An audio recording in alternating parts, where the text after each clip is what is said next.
Now at 10, a Fox 61 exclusive. A walk along the Connecticut River turned into a fight for survival for one man after he got stuck in mud so deep he couldn't get out. Thanks for joining us for the Fox 61 News at 10. I'm Brent Harden. He was nearly 4 feet down before firefighters found him. Fox 61's Tim Lateau shows us the unusual rescue and tells us why firefighters say this is one riverbank you don't want to mess with. An afternoon walk along the Connecticut River went downhill fast when a man started sinking in thick mud. He left his phone on land, so it was more than an hour until firefighters found him nearly 4 feet deep in mud. The gentleman decided he was going to go out walking by the bank of the river during low tide, sank into his waist. The Middletown South Fire District only found the man as they were doing a weekly inspection of their fireboat. The crews used to calls along the Connecticut River. Many times the challenge is water, sometimes ice. But mud?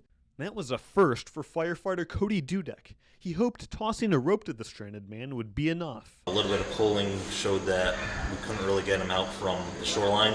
The man didn't budge. That muddy riverbank in late August is thicker than split pea soup.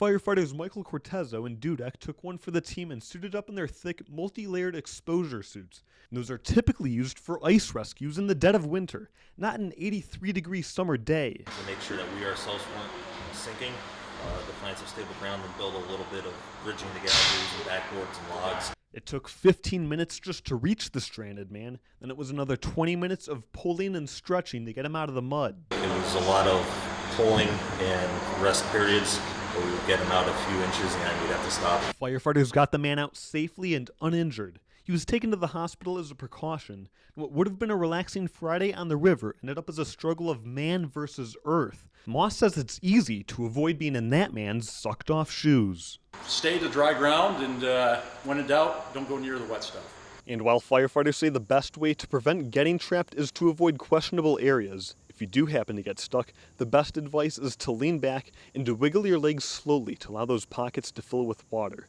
The big rule is never to panic because quicksand is denser than you are.